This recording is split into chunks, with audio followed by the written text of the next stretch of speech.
Sweet pea, samahan mo kong mag-ayos ng aking office at palitan yung aking corkboard na nilagay natin sa itaas. May ilalagay kasi ako dong ibang project na kailangan kong gawin din in the near future. Pero sa ngayon, papalitan muna natin yung luma nating corkboard para mas medyo malawak yung ating mapaglalagyan.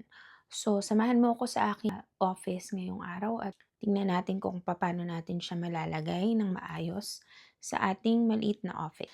Magdala muna tayo ng ating inumin sa taas. Ayan, okay, sweet pea.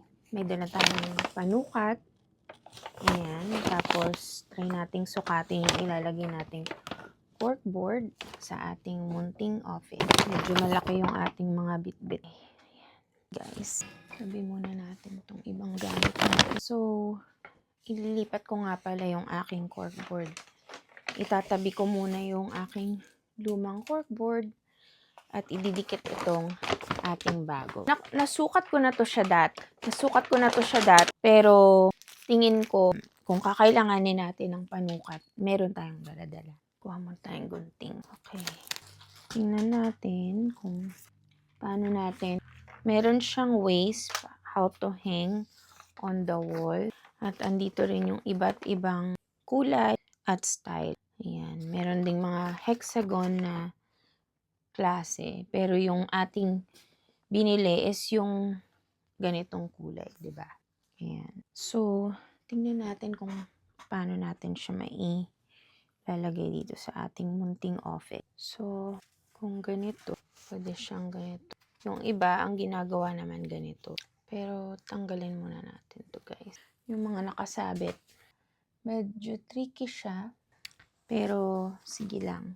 Ang in-order ko, I think, is 35 by 20, like 36 by 24.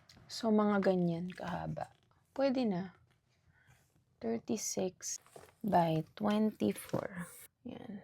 Pwede naman natin siyang ilagay dito siguro. So, kailangan tanggalin natin itong, natatanggal yung ating nilagay or kinabit. Ayan, guys. So, mga dyan siguro, pwede na. Dito, mga ganyan. So, pwede tayong gumamit ng lapis kung kaya. Sukatin lang natin yung taas niya. Dapat 53. Ayan, ngayon po isusukatin natin yung haba at taas ng area na paglalagyan natin ng ating corkboard. So, base sa sukat natin, 53 and 3/4. So, mula dito sa, pasensya na guys, medyo mahirap. Ayan, so ganito natin siya ilalagay. So, kailangan siguro medyo babaan natin ng konti. Kasi kung ganyan, tatago siya dito. So, kailangan mga nandito yung ating height. So, kung nandito siya guys, sabihin na natin dito. Ayan, wait lang. So, kung dito siya at ganyan, sabihin na natin. So, ito siya dapat mapunta. Ayan guys, para hindi tayo malito. 51.7. Yung kailangan i-erase dito, i-erase natin. So, okay. So, mukhang swak naman siya sa size. Swak naman siya sa ating wall. Ayan. So, try na natin siyang ikabit if ever. Tingnan muna natin kung babagay ba. Kasi bali, ang kalalabasan is tatlong ganyan. So, kung sakali, 24 kunyari, ito naman, ang mangyayari dito is, ganito naman guys, ang kalalabasan. Diba? Ayan. So, pwedeng pa ganito, ano kaya maganda? Lapin nga natin para makita. So, kung pa ganito siya, pwede rin naman. Kung pa ganito, pwede rin. Kung pa ganito, ay lang. Pero parang bet ko yung nakatayo. So, tingnan natin. 35. Parang ganito siguro guys ang mangyayari. 35 by 4. So, guys, ngayon naman try natin kung swak ba yung ilalagay natin. Medyo nalito ko dito. Dapat dito siya. Ayan. Kung ganito yung pagkakalagay natin, tingnan natin ngayon kung okay ba. Maging rin ba yung design. Parang alam ko na kung ano yung gusto ko, guys. Kailangan nakatayo siya. So, may 6 tayong board. Didikit na lang natin siya. Meron siyang pandikit dito. Pwede mo siyang idikit sa wall. Meron na siyang adhesive. Pero, make sure muna na tama yung paglalagyan natin. Kasi mahirap na. Nang magdikit or ilagay tapos mali pala yung paglalagyan. So, dapat dito banda sa huli. Ayan, mga ganyan siguro. Parang nalito ko. Medyo nakakalito siya. Kapag ikaw lang mag-isa naglalagay ng ganito, medyo nakakalito. Usually, kasama ko yung asawa ko maglagay nito. Pero, dahil sobrang excited na ako na magawa siya, so dapat dito sa huli. Dahil super excited na ako na magawa siya. Kaya, gagawin na lang natin mag-isa sa ngayon. So, make sure lang na tama yung ating pagdidikitan. Na hindi, ayan. So, dahil yung aking wall is may line na siya, kaya hindi na rin mahirap na nalagyan. Ayan, guys. O, diba? Hindi siya mahirap lagyan kasi meron ng line sa gitna. Pero ngayon dito, tignan muna natin kung tama ba? Kasi meron ako nitong net. So, kailangan i-consider ko tong part na to. Kung igaganyan ko ba siya or paano gagawin natin dito. Kung saan natin siya ilalagay. Diba? Ayan. So, pwede siguro na i-move natin siya para hindi to maapektuhan yung likod ng ating corkboard. So, make sure na tama. At ito, hindi ayan, ganyan. Okay, guys, mukhang okay siya. So, ganun lang. Napakadali. Kasi, ano lang siya. Pwede mo lang siyang idikit. At ano pala siya, yung parang velcro pala siya sa likod. May napasamang papel. Ngayon, ito naman sa side na to tayo. Dito natin malalaman kung tama yung ating pagkakasukat. Alright, mukhang tama so far. Ayan. So, kapag naidikit na natin tong part na to, madali na lang siya. Ito naman, pwede naman nating ganitohin. Ganyan muna. Pansamantala lang. Ayusin natin to mamaya. Yan. So, ito yung advantage na, I guess, ididikit mo lang yung... Alam nyo guys, kapag gumagamit kayo ng microphone or yung mga anything microphone related, maganda rin tong ganito. Kasi napoprotektahan niya yung echo. Parang nababawasan yung echo ng sound. So, ganun din dito. Susundin lang natin yung nasa itaas. And hopefully, oh my goodness. Ayan. So, mukhang okay naman siya. Ayan. So, kagaya dito sa taas, susundin lang din natin siya.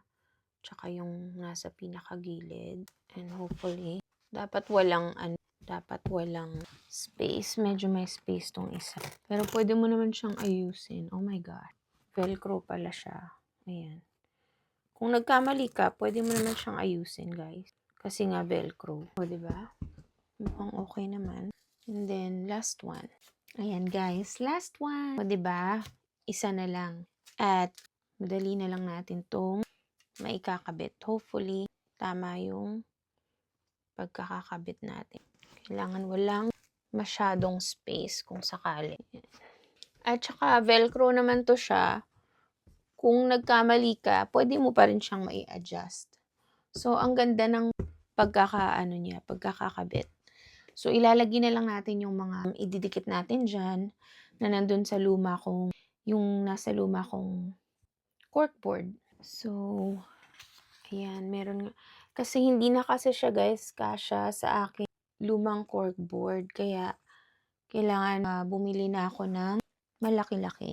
Pero yung luma nating corkboard, may paggagamitan pa rin naman tayo nun. Kasi may paglalagyan din akong mga, kung anik-anik dun sa corkboard na yun. So, ito, sa ngayon, kailangan natin ng malaki-laking corkboard para sa ating mga kailangan dito sa office. Yan. So, at least, mas organized siya kapag may corkboard tayo. So, isa lang yan sa mga plano natin. Ito namang luma nating corkboard ay ililipat naman natin sa kabilang wall para puwede natin siyang paglagyan ng iba pa nating kailangan ilagay. So, dito at least ngayon kasi ito yung madalas kong gamitin or madalas kong paglagyan. So, kailangan mas malaki talaga siya para sa akin. So, dapat urong ko ng konti yung corkboard ko dito banda. Okey lang naman. Tapos ito na yung luma natin, pag-aaralan ko kung saan ko siya ilalagay. Pero sa ngayon, itatabi muna natin siya. Siguro puwede siya dito banda. So, depende kung saan natin siya ipagkakasyahin sa ating wall. So far, ito yung madalas kong gamitin kaya yan muna yung ating aayusin. So, ayan. So, I feel so productive ngayong araw kasi natapos na natin yung matagal ko ng gustong gawin at isa na nga dyan yung paglalagay ng corkboard dito sa ating wall. So, aayusin din natin to. Pwede ko tong ilagay. Kung pwede siya dito sa likod or kung saan natin pwede ilagay. Pag-aaralan natin yan mamaya. Pwede naman na ganyan. Depende kung saan natin siya ilalagay. So far, magliligpit muna tayo ng mga kalat. Balik muna natin yung mga kailangan ibalik. Ayan. So, feeling ko meron tayong na-achieve ngayong araw. So, at least meron tayong nagawang isa sa mga mahalagang kailangan nating gawin dito sa aking office ngayong araw. So, sa ngayon, yun lamang muna, Sweet Pea. At panoorin niyo po yung ating pagpapatuloy ng ilan pa sa mga videos natin na i-upload. At ito po yung ating continuation ng ating video for business, organization, and more. So, yun lamang. Maraming pong salamat. At hopefully, magkita-kita po tayo. At ito po muli si Desire Sweet. At huwag niyo pong kalimutan i-check out yung Palengke Original Pinoy Goods kung nagustuhan niyo po yung ating mga content. Tulong na rin po yan sa kapwa natin Filipinos na manggagawa. At bisitahin niyo rin po yung Mandirigma Apparel page. At hopefully, makita niyo po yung iba't ibang Filipino shirt designs. Suportahan po natin yung gawang Pilipino at yung mga produktong Pilipino. At mahanap niyo po yan sa Palengke Original Pinoy Goods at sa Mandirigma Apparel. Ito po muli si Desire the Sweet Pod at Madiskarting Pinay. At hopefully, abangan niyo po yung atin pong mga susunod pang video. At muli sa 1 Corinthians 16:14, let all that you do be done in love. And there are two important days in our lives. The day that we are born and the day that we found out why. Kita-kits po tayo muli. Ito po si Desire Sweet. Maraming pong salamat.